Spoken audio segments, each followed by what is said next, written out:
Démasquer la vérité sur les faux serviteurs. Dans les derniers temps, plusieurs faux prophètes s'élèveront et séduiront beaucoup de gens. Matthieu chapitre 24 verset 11. L'Esprit de Dieu m'a mis à cœur de sonner l'alarme dans une génération où le discernement spirituel a disparu, et où des milliers de croyants sont capturés par le spectacle religieux, les fausses doctrines, et les manipulateurs en soutane. Cette série est une réponse à l'appel de Dieu en Éphésiens chapitre 5 verset 11. Ne prenez point part aux œuvres infructueuses des ténèbres, mais plutôt condamnez-les.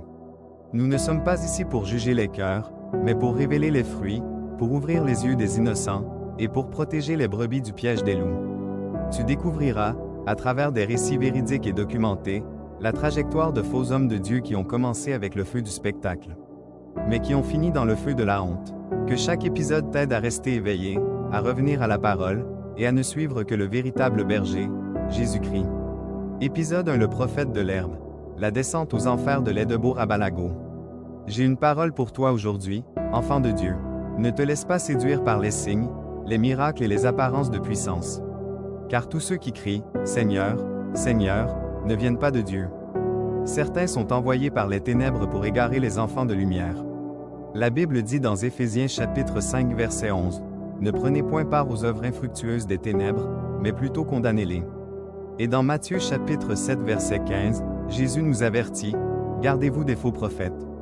Ils viennent à vous en vêtements de brebis, mais au-dedans, ce sont des loups ravisseurs. » Limpopo, Afrique du Sud. Année 2014. Dans une salle étouffante, des centaines de personnes attendent, à genoux, le souffle coupé.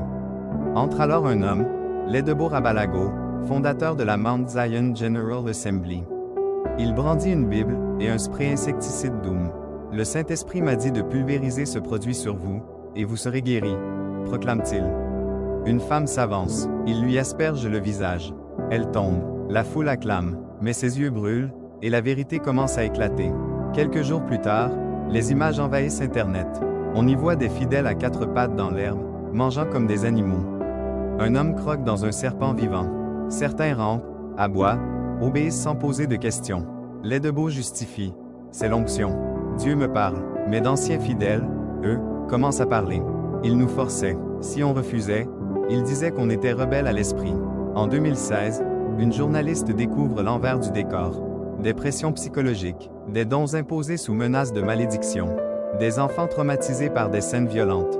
Finalement, la justice sud-africaine s'en mêle. Ledebo est arrêté, jugé pour mise en danger de la vie d'autrui.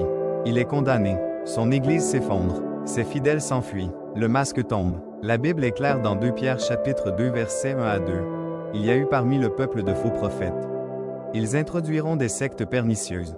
Plusieurs les suivront dans leur dérèglement, et la voix de la vérité sera calomniée à cause d'eux. Et dans Matthieu chapitre 7 verset 16, vous les reconnaîtrez à leurs fruits. Ce prophète ne portait aucun fruit de justice. Il ne glorifiait pas Christ.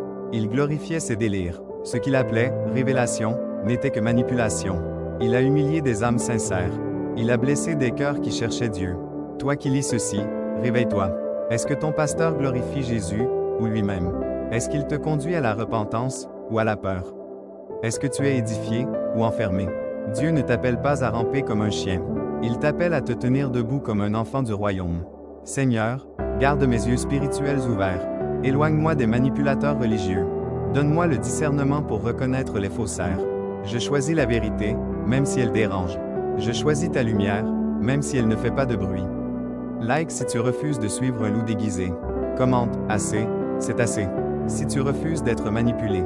Partage pour ouvrir les yeux d'un frère ou d'une sœur.